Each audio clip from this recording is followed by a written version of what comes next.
இப்போ நம்ம வந்து கிராமங்களில் வசித்தோமானால் என்ன இருக்குன்னா, நமக்கு அங்கே உள்ளவங்க எல்லாருமே தெரிஞ்சவங்களா இருப்பாங்க கிராமங்களில் வந்து. அப்போ வந்து ஆண்கள் வந்து பெண்களை எப்படி பார்ப்பாங்க அப்படின்னா, சும்மா வேடிக்கை பார்க்க மாட்டாங்க. சும்மா அதாவது சைட் அடிக்கிறது, போகிற வர பெண்களை சைட் அடிக்கிறது, இந்த நடைமுறையெல்லாம் எங்கே இருக்குன்னா நகரங்களில் தான் இருக்கும். ஏன்னா நகரங்களில் நாம் பார்க்குற பெண் அவங்க யாருன்னு தெரியாது. அதனால் நம்ம அவங்கள பார்க்குறதுனால அவங்க நம்மளை பற்றி என்ன நினைப்பாங்க அதை பற்றி நம்ம கவலைப்பட மாட்டோம்.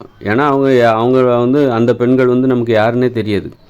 யாரோ எவரோ வராங்க, சரி வேடிக்கை பார்க்கலாம், எப்படி வேணாலும் பார்க்கலாம், அவங்க என்ன வேணாலும் நினச்சிட்டு போட்டோம் அப்படின்னு சொல்லிட்டு. ஏன்னா அந்த பெண்களை பற்றி இவங்களுக்கு எதுவுமே தெரியாது. அந்த பெண் யார், அவங்களுக்கு கல்யாணம் ஆகிடுச்சா இல்லையா, அவங்க வீட்டுக்காரர் எங்கே இருக்கார், இது எதுவுமே தெரியாது. அவங்க ஒன்றும் தெரிஞ்சவங்களும் கிடையாது, நண்பர்களும் கிடையாது, உறவினர்களும் கிடையாது. அதனால் வந்து இந்த நகரங்களில் என்னன்னா, நகரங்கள், மாநகரங்கள், சிறு நகரங்கள்லாம் பார்த்திங்கன்னா பெண்களை வேடிக்கை பார்க்குறது, சுதந்திரமாக வேடிக்கை பார்க்குறது, ஒரு கட்டுப்பாடே கிடையாது. ஆனால் இது ஒரு கிராமங்களில் வேடிக்கை பார்க்குறது இருக்கும். கிராமங்களில் போயிட்டிங்கன்னா அங்கே உள்ளவங்க ஒரு ஊரில் இருக்கிறவங்க யார் என்ன யாருன்னு தெரியும். ஒரு அடுத்த தெருவாக இருந்தால் கூட தெரிஞ்சவங்களாக இருப்பாங்க. அப்போ என்ன ஆகுனாக்கா வந்து ஆண்கள் வந்து இந்த மாதிரி கட்டுப்பாடு இல்லாமல் பார்க்க மாட்டாங்க.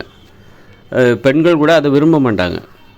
கட்டுப்பாடு இல்லாமல் பார்க்கணுன்னு விரும்ப மாட்டாங்க. ஆனால் நகரங்களில் உள்ள பெண்கள் விரும்புவாங்க. ஆண்கள் வந்து நம்மளை கட்டுப்பாடு இல்லாமல் சும்மா வேடிக்கை பார்க்கணும். ஏன்னா அந்த ஆண்கள் யாருன்னு அந்த பெண்களுக்கு தெரியாது. அந்த ஆண்கள் யார், அந்த ஆண்கள் வந்து எந்த தெருவில் இருக்காங்க, அவங்க மனைவி யார், இல்லை அவங்க தெரிஞ்சவங்க எதுவுமே இல்லைன்னா யாரோ எவரோ பார்த்துட்டு போட்டோம், பார்க்கணும் அப்படின்னு ஆசைப்படுவாங்க. இவன் எப்படி ஆண்கள் எப்படி பார்க்குறாங்களோ அதே மாதிரி யாரோ எவரோ அவங்க யாருன்னே தெரியாது. அதனால் அவங்க நம்மளை பற்றி என்ன நினச்சா நமக்கு என்ன அப்படின்னு நினச்சிட்டு இவங்க எப்படி பார்க்குறாங்களோ அதே மாதிரி பெண்களும் என்ன பண்ணுவாங்க, அது மாதிரி எதிர்பார்ப்பாங்க.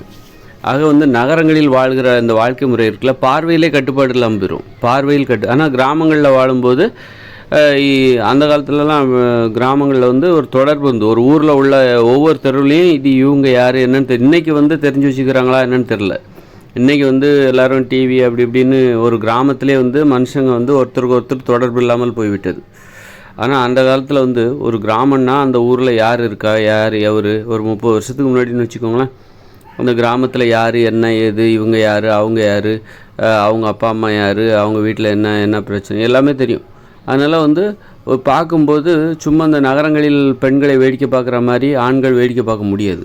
ஏன்னா அவங்க தெரிஞ்சவங்களாக இருக்காங்க. அவங்க நம்மளை பற்றி என்ன நினைப்பாங்க, நம்ம அப்படி பார்த்தா அவங்க வீட்டில் போய் சொல்லுவாங்க, அவங்க வீட்டுக்கார்ட்ட சொல்லுவாங்க,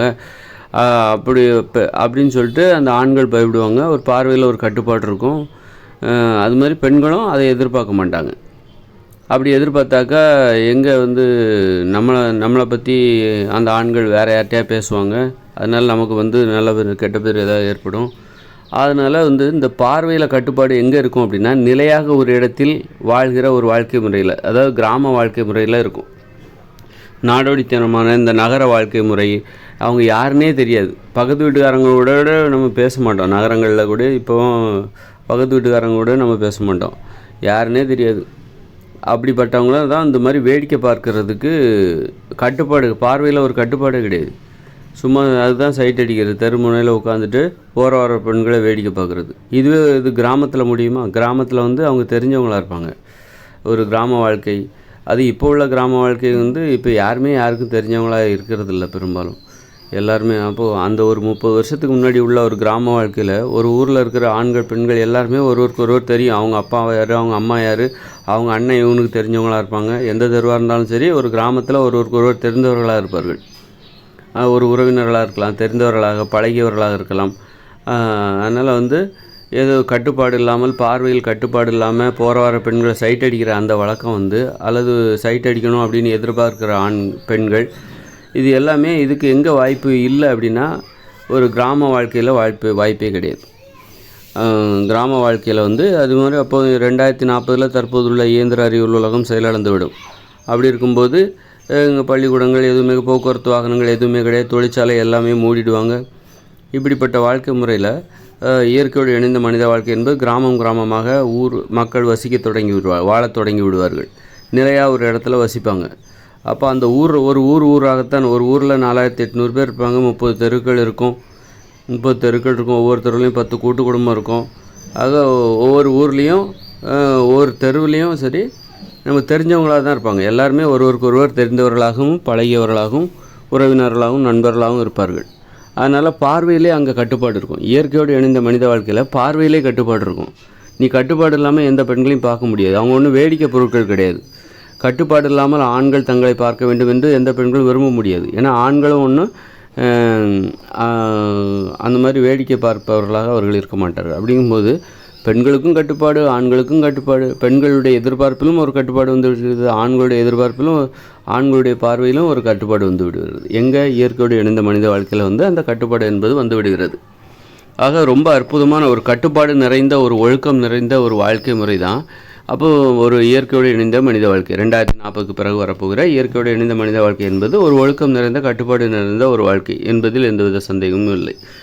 பார்வையில் கட்டுப்பாடு இருந்தால் தான் மனசில் அமைதி இருக்கும். மனசில் கட்டுப்பாடு எப்போ வரும்னா பார்வையில் கட்டுப்பாடு இருக்கணும். நீங்கள் கண்டதையும் கண்ட மாதிரி பார்க்குறீங்க, கண்டதை பேசுகிறீங்க, மனசு மட்டும் எப்படி கட்டுப்பாடாக இருக்கும்? அப்போ பார்வையில் நமக்கு கட்டுப்பாடு இருக்கணும். அந்த கட்டுப்பாடு அமைதி இருக்கணும். அப்போ தான் வந்து மனசில் வந்து கட்டுப்பாடு இருக்கும். பார்வையில் ஒழுக்கம் என்பது பார்வையிலிருந்து தான் ஆரம்பிக்கிறது. பார்க்குறதுல ஒரு ஒழுக்கம் இருக்கணும். இப்படி பார்க்கக்கூடாது, அப்படி பார்க்கக்கூடாது, அந்த மாதிரி பார்க்கக்கூடாது. அப்படி பார்த்தா அவங்க என்ன நினைப்பாங்க, பார்த்தாலே தப்பாக பார்த்தாலே அவங்க எதாவது நம்மளை பற்றி தப்பாக நினைப்பாங்க அப்படிங்கிற அந்த விதிமுறையெல்லாம் இருக்குது. அதனால் பார்வையில் ஒரு ஒழுங்கு, பார்வையில் ஒரு கட்டுப்பாடு, இதெல்லாம் எங்கே சாத்தியம்னா தற்போதுள்ள இயந்திர அறிவியல் உலகில் சாத்தியம் இல்லை. தற்போதுள்ள இயந்திர அறிவியல் உலகில் நாம் பார்க்குற யாரும் நமக்கு தெரிந்தவர்களாக இல்லை. அவங்க யாரோ என்னவோ, அதனால் எப்படி வேணாலும் நம்ம பார்த்து போகலாம். அவங்க நம்மளை பற்றி என்ன நினச்சா நமக்கு என்ன, அதனால் அதனால் எப்படி வேணாலும் பார்க்கலாம். எப்படி வேணாலும் பார்ப்பதற்கு பெண்களும் அனுமதித்து விடுவார்கள். அதில் அதை விரும்புவாங்க. அவங்க யார் என்னன்னு நமக்கு என்ன தெரிய போகுது, நம்மளை பற்றி அவங்க என்ன நினைக்க போகிறாங்க அப்படின்னு சொல்லிட்டு பெண்கள் என்ன பண்ணுவாங்கனாக்கா, பார்க்குற நிறைய ஆண்கள் வந்து நம்மளை எப்படி வேணாலும் பார்த்துட்டு போட்டோம் அப்படின்னு அவங்க என்ன நினச்சி நமக்கு என்ன ஆக போகுது அப்படின்னு சொல்லிட்டு அந்த மாதிரி ஒரு கட்டுப்பாடு இல்லாத வாழ்க்கை முறைக்கு தற்போதுள்ள இயந்திர அறிவியல் உலகம் கடைவிரித்து கொண்டு இயங்கி கொண்டிருக்கிறது. அதனால் வந்து இந்த மாதிரி இதனால தான் மக்கள் அமைதி இல்லாமல் போயிடுது. இங்கே மனசில் அமைதி இல்லை, உடம்பில் அமைதி இல்லை. நோயின்னா என்ன, உடம்பில் அமைதி இல்லாமல் போய்விட்டது. நோய் வந்துடுச்சுனாலே உடம்புலேயும் மனசுலேயும் அமைதி இருக்காது. அப்போது கட்டுப்பாடு இல்லைல்ல, பார்வையிலும் கட்டுப்பாடு இல்லை, உடம்புலையும் கட்டுப்பாடு இல்லை, அப்போ வாழ்க்கையிலும் கட்டுப்பாடு இல்லை. அப்போ மனசுலேயும் அமைதி இருக்காது, வாழ்க்கையிலையும் அமைதி இருக்காது. அதுதான் நோயாக மாறுகிறது. அதனால் பார்வையில் கட்டுப்பாடு இருந்தால் தான் அப்போ வந்து அமைதி என்பது மனதில் ஏற்படும், வாழ்க்கையில் ஏற்படும். அதனால் வந்து ஒரு கிராம வாழ்க்கை நிலையாக வசிக்க நிர்பந்திக்கிற ஒரு இயற்கையோடு இணைந்த மனித வாழ்க்கை 2040க்கு பிறகு வரப்போகிற இந்த மனித வாழ்க்கை இருக்குல்ல, இயற்கையோடு இந்த தற்போதுள்ள இயந்திர அறிவியல் உலகம் 2040 அழிய தொடங்கிவிடும். அதன் பிறகு வரப்போகிற இயற்கையோடு இணைந்த மனித வாழ்க்கையில் அங்கு வாழ்கிற மக்கள் வந்து கிராமமாக நிலையாக ஒரு இடத்தில் வசிப்பார்கள். அப்போ வந்து அங்கெல்லாம் டிவி, மொபைல் ஃபோன், புத்தகம் எதுவுமே கிடையாது. அப்போது ஒருவருக்கொருவர் பேசிக்கொள்வார்கள். அவங்க யார், இவங்க யார், எல்லாம் இதெல்லாம் தெரிஞ்சுப்பாங்க. ஒரு ஊரில் உள்ளவர்கள் அவங்க எந்த தெருவில் இருக்காங்க, அவங்க 10வது தெருவில் இருக்காங்க, அந்த தெருவில் இருக்காங்க, அவங்க அம்மா எனக்கு நல்லா தெரியும், அவங்க அப்பா எனக்கு நல்லா தெரியும், ரொம்ப நண்பர் அவர், நான் அந்த பக்கமாக போனால் என்னை பார்த்து நல்லா பேசுவார், என்கிட்ட ரொம்ப பாசமாக இருப்பார், அன்னைக்கு கூட ஒரு பழம்லாம் கொடுத்தாரு, சாப்பிட்றதுக்கு பழம் கொடுத்தாரு, நானும் எப்போது போனேன்னாக்கா எங்கள் தோட்டத்தில் எதாவது விளைஞ்சிதுன்னா அவர்கிட்ட கொண்டு கொடுப்பேன். அப்போ வந்து அவங்க மக தான் அது. அப்படிங்கும்போது இந்த மாதிரி ஒருவருக்கொருவர் தெரிந்தவர்களாகவே இருப்பார்கள் ஒரு ஊரில். அதனால் அவங்கள எப்படி வேணாலும் வேடிக்கை பார்க்கலாம், எப்படி வேணாலும் பார்வையில் கட்டுப்பாடு இல்லாமல் என்ன வேணாலும் பார்க்கலாம். அவங்க நம்மளை பற்றி என்ன நினச்சா என்ன ஆக போகுது நமக்கு அப்படிங்கிற அந்த அலட்சிய மனப்பான்மை இருக்குல்ல, பார்வையை அலட்சியப்படுத்துவது, அது வந்து நல்லது கிடையாது. அது ஒரு ஒழுக்கமின்மை, ஒழுங்கினம். அதுக்கு வழிவகுக்கிற உலகம்தான், அதற்கு வழி அமைத்து கொடுக்குற உலகம்தான் தற்போது நாம் வாழ்ந்து கொண்டிருக்கிற இயந்திர அறிவியல் உலகம். ஆனால் இயற்கையோடு இணைந்த மனித வாழ்க்கையில் அது சாத்தியமே கிடையாது. அங்கே எல்லா மக்கள் கிராமமாக ஊராக வசிப்பார்கள், நிலையாக ஒரு இடத்தில் வசிப்பார்கள். ஒரு ஊருன்னா அங்கே எல்லாருமே ஒருவருக்கொருவர் தெரிந்தவர்களாக இருப்பார்கள். அதனால் நம்ம எப்படி வேணாலும் பார்த்துட்டு அங்கே போக முடியாது. அங்கே இன்னும் பார்த்திங்கன்னா இயற்கையோடு இணைந்த மனித வாழ்க்கையில் அங்கே வந்து மக்கள் வந்து ஆடையெல்லாம் வந்து நெய்வதற்கு தொழிற்சாலை கிடையாது. இயற்கையில் கிடைக்கிற பொருட்களை கொண்டு அவர்களே ஆடைகளை உருவாக்கி கொள்வார்கள். அப்படி இருக்கும்போது முழுமையாக உடலை மூடுகிற ஆடைகளை அவர்களால் தயாரிக்க முடியாது. அப்போது வந்து ஒரு மார்பை மறைக்கிற மாதிரி, பெண்கள்னால் அவங்க மார்பை மறைப்பார்கள், அப்புறம் வந்து பிறப்புறுப்பை மறைப்பார்கள். இந்த மாதிரி தான் இருக்கும். ரொம்பவும் இழுத்து போத்திட்டு போகிறதுக்கு அங்கே ஒன்றும் புடவைகளை உற்பத்தி செய்கிற தொழிற்சாலைகள் கிடையாது. ஆண்களுக்கு வேட்டிகளை உற்பத்தி செய்கிற தொழிற்சாலைகள் அங்கே கிடையாது. அதனால் வந்து அங்கே வந்து ஒரு குறைவான ஆடை இப்படி தான் இருக்கும். சமயத்தில் நிர்வாணமாக கூட வாழ்வதற்கு 2040க்கு பிறகு, அதன் பிறகு ஒரு 100 வருஷம் 200 வருஷத்துக்கு அப்புறம் மக்கள் நிர்வாணமாக கூட வாழ்வாங்க. இன்றைக்கி கூட வந்து ஆப்பிரிக்க பழங்குடியினர் நிர்வாணமாக வாழ்கிறார்கள். அதனால் அப்படி வாழ்வதற்கும் வாய்ப்பு இருக்குது. அப்படி இருக்கும்போது அதற்கெல்லாம் எது காரணமாக இருக்குன்னா, நிர்வாணமாக வாழ்வதற்கு எது காரணமாக இருக்கிறது, எது பாதுகாப்பாக இருக்கிறது என்றால், ஒருவேளை அவர்கள் இயற்கையோடு இணைந்த மனித வாழ்க்கையில் அவர்கள் நிர்வாணமாக வாழ்ந்தால், ஆண்களும் பெண்களும் நிர்வாணமாக அனைவருமே நிர்வாணமாக வாழும்பொழுது அதற்கு எது பாதுகாப்பாக இருக்குதுன்னா, பார்வையில் ஒரு கட்டுப்பாடு. ஏன்னா ஒருவருக்கொருவர் தெரிந்தவர்களாக இருப்பார்கள். நம்ம எப்படி வேணாலும் பார்த்துட்டு போகலாம், என்ன வேணாலும் நம்மளை பற்றி என்ன வேணாலும் நினச்சிட்டு போட்டோம் அப்படின்னு நினைக்க அங்கே வாய்ப்பு இல்லை. ஏன்னா ஒருவருக்கொரு தெரிந்தவர்களாக இருப்பார்கள். அதனால் தெரிந்தவர்கள் நம்மளை பற்றி தப்பாக நினச்சிடக்கூடாதுன்ட்டு அந்த பார்வையிலே ஒரு ஒழுங்கு இருக்கும், ஒரு கட்டுப்பாடு இருக்கும். ஏன்னா அங்கே பாருங்கள், அதுதான் அங்கே ஆடைகள் இல்லாமல் நிர்வாணமாக வாழ்கிற வாழ்க்கை முறை கூட வருவதற்கு 99% வாய்ப்பு இருக்குது. அப்படி இருக்கும்போது அதுக்கு என்ன பாதுகாப்பு? அந்த மாதிரி நிர்வாணமாக வாழ்ந்தால் அதற்கு என்ன பாதுகாப்பு அப்படின்னா, அந்த பார்வையில் கட்டுப்பாடு. எல்லாருமே தெரிந்தவர்களாக இருப்பார்கள். எல்லாருமே நிர்வாணம். பார்க்குறவர் மட்டும் என்ன ட்ரெஸ்ஸாக போட்டுட்டு இருக்க போகிறாரு, அவரும் நிர்வாணமாக தான் இருக்க போகிறாரு. யாரை பார்க்குறாரோ, எந்த பெண்ணை பார்க்குறாரோ அந்த பெண்ணும் நிர்வாணமாக தான் இருக்க போகிறாரு. இவன் பார்க்குறவனும் அம்மனமாக தான் இருக்க போகிறாங்க, பார்க்கப்படுகிறவர்களும் அம்மனமாக தான் இருக்க போகிறாங்க. அதனால் எல்லாருமே, சின்னவங்க பெரியவங்க வயசானவங்க எல்லாருமே, தெரிந்தவர்கள் தெரியாதவர்கள், அம்மா அப்பா தாத்தா பாட்டி அக்கா தங்கச்சி மனைவி கணவன், இப்படி எல்லாருமே நண்பரின் இந்த மாதிரி எல்லாருமே அவங்க நிர்வாணமாக வாழப்போகிறார்கள். அப்படிங்கும்போது அந்த பார்வையில் கட்டுப்பாடு.